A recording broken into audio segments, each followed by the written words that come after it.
Jūs nenutrūkstama grandinė susijungėte nuo Lietuvos Respublikos Seimo iki Lietuvos Respublikos švietimo ir mokslo ministerijos ir atėjote čia pasakyti, kad jūs su mokytojais ir už mokytojus.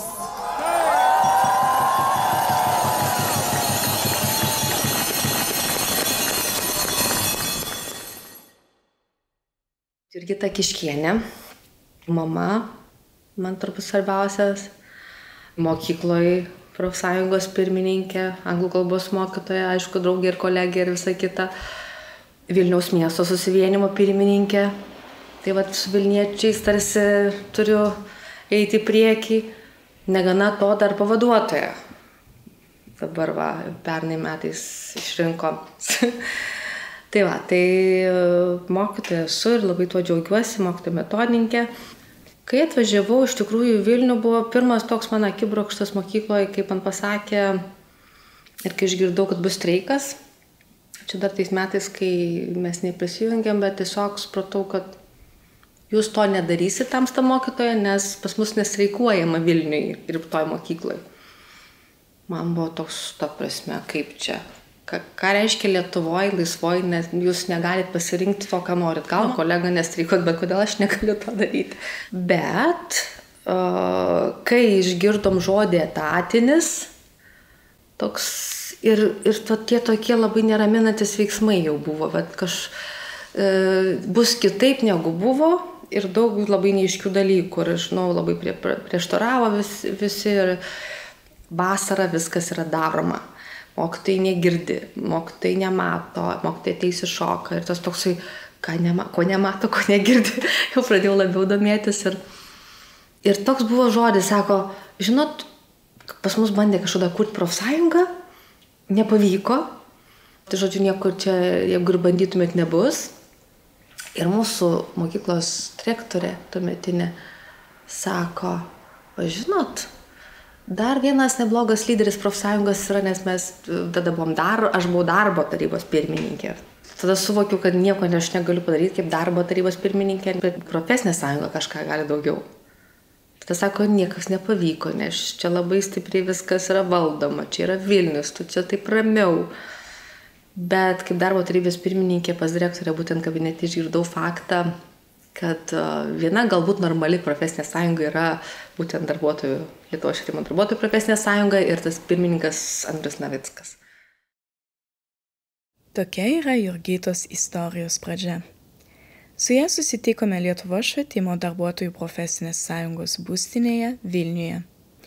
Numatomas profesinės sąjungos sekantis streikas, juo ateinantį rugsėjį siekiant pagerinti mokytojų darbo sąlygas. Tačiau mintise dar išlieka žymusis 18 metų mokytojų streikas, trukęs beveik mėnesį ir tapęs vienu svarbiausių tų metų politinių įvykių. To streiko simbolis – langas. Iš tiesų, kas, jei ne mes, dabar galime pasakyti ir apginti mūsų mokytojus, daugiau nei 50 profesinių sąjungų. Jaunimo, seniorų organizacijos prisijungia prie mokytojo palaikymo, kuo labai džiaugiamės ir neabejoju džiaugiatės ir jūs.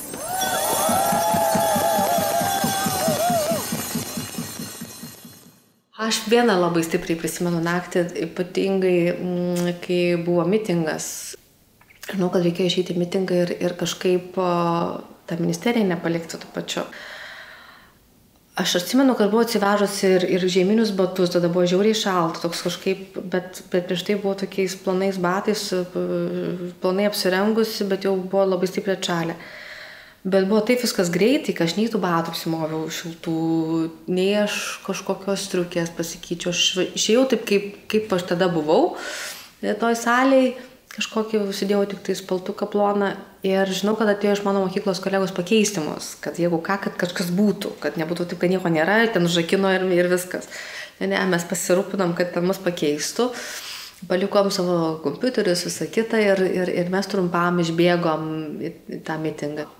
Ir mes stovėme taip tik tais viens į kitą pasižiūrim, ateina žinutės, hebra, reiks grįžti, užiminėja ministerija. Tai žinokit, tas jausmas buvo, oho, ką dabar, ten reikia pabaigti ir ten jau eiti. Nu, žiūrėjau, dabar skamba galvo, kaip pasakoma kažkoks įtikėtini dalykai, jo, kad jau užiminėja iš naujo mus. Žodžiu, ten tie vargšai, kurie mus pakeitė tokie tarsi ir prie ko, bet to pačiu jau truputėlį nefaina, nes nežinau, ką daryti. Gali išvesti ir nepavyks jam ten paprieštrauti, nes tie entuziastai tai išėję. Tada jau supratom, kad vyks provokacijos. Vat ir kolegos, kurie pirmi nubėgo ir pasakojo, sako, mes netgi matėm, kaip sulipo pirma žurnalistai pro langą.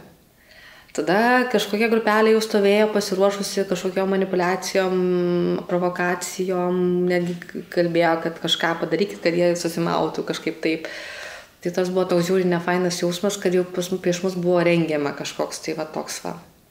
Kad jau ruošiasi, kad mums kažkaip nors keli suprovokuot, nors vieną įpykdyti ir koks nors, nusakysim, mokytojas paleido langą, kokį nors akmenį ir jau buvo faina, nors gal net ne mokytojas. Taip įsivaizdavom, kad tikrai bet kokia provokacija galėjo būti prieš mus. Tai mes galvom, kaip tą minę suvaldyti, kurioje buvo ir nemokytojų, ir mokytojų, ir pykusių galėjo būti. Turiu priminti, kad šis protestas yra taikus. Labai prašome, nepasiduokite provokacijoms. Labai prašome, pastebėję provokacijas, kreipkitės į pareigūnus ir taikiai pareikškite savo valią. Už savo teisės ir prieš atlyginimų skaičiavimo sistemos reformą išėję gatvės pedagogams, norintiems sugrįžti tęsti derybas į švietimo ir sporto ministeriją, jiems teko susidurti su užrakintomis durimis. Vaizdai, nurodantis, kaip mokytojai žengia atgal į ministeriją per langus, sukrėtė visą Lietuvą ir nepaliko ne vieno abejingo. Kai grįžom, matėm tą pravertą langą ir toks įdomus ir toks pačiu piktas jausmas, kai tu žinai, kad tie kolegos atėjo pakeisti, ten sėdi uždaryti, visi tavo daiktai, kompiuteris, žiauriai šalta, nes tikrai buvau taip sustipusi. Iš to galvoju, atėjo vakaras, kai mane veš namo, nes aš tuoj peršalsiu ir aš pasakė, neįeisi, mes ten dainas dainuojam, bet trūko laužų dar kokių ir tikrai dainavom labai daug. Tos visas liaudiškas, kokias prisiminėm, kad nebūtų šalta ir taip susikabinę ir, žinau, žiauriai buvo šalta, bet pasakė, kad, jeigu išeisim, tai ir viskas, mes negalėjom išeiti. Tai mes lauksim tiek, kiek reikės. Ir neatsimenu, kas čia pasakė, tai gal miegosi čia, ar berods sargas, tai gal ir miegosim, tai tas toks, suprantat, aš net nežinau, gal ten buvo dar iš kitur kas nors, bet man tie faktai, kad kiek reiks, tiek ir būsim, ir aš suprantu, ir gerai, ir miegosim. Ir žinau, kad taip natūraliai viskas gavosi. Su Jurgita aptarėme jos prisijungimą prie profesinės sąjungos, mobbingą, kuris buvo vykdomas prieš ją ir jos kolegas. Tačiau Jurgita taip pat prisipažino, jog kliūtis ir iššūkiai ne tik iš išorės atėjo, bet taip pat iš vidaus, artimos aplinkos, kuri nesuprato, kodėl Jurgita išdrįso protestuoti. Jau supratau, kad liksiu miegoti, skambinu namo, sakau, žiūrėk, negaliu grįžti. Tok prasme, kaip? Lauksi ministrės, tai grįžk ir vėl lauk. Ne, negaliu, gal ateis naktį. Kiti žmonės atvažiavo iš Klaipėdos, iš kitų miestų, aš Vilniui. Tai man labai patogu, tai aš taip pat turiu grįžti. Negaliu, aš turiu irgi būti su tais, kurie mums nepatogu iš Vilniaus atvykus, iš Klaipėdos ir kitų miestų. Sakau, tiesiog, ten gražiai, visi kaip, čia su vaikais dar pakalbėjau. Vaikai kitaip, mano dukra tai taip didžiuojasi iš karto ir mano mama ten, viskas gerai. Vyras nesuprato. Buvimas viduje buvo lengviau negu išoriai, nes kai skaitai žiniasklaidą, tai ten buvo ir komentarų baisinių visokių. O mano vyras skaitydavo juos, nors jis sakytų, neskaityk, tai neteisybė.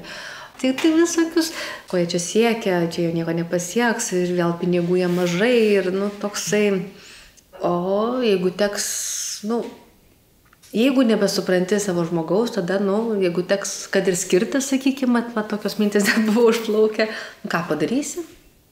Bet kažkaip taip galvojau, bet aš taip ir tikėjau, kad viskas turi būti gerai.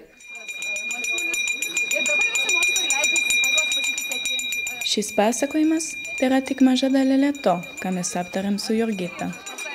Prisiminimai apie šaltąsias streiko naktis, vykstantis mobbingai mokyklose, šeimos ir aplinkinių spaudimą tapo ne tik jos, bet ir kitų daugybės mokytojų, pedagogų, kasdieniniais iššūkiais.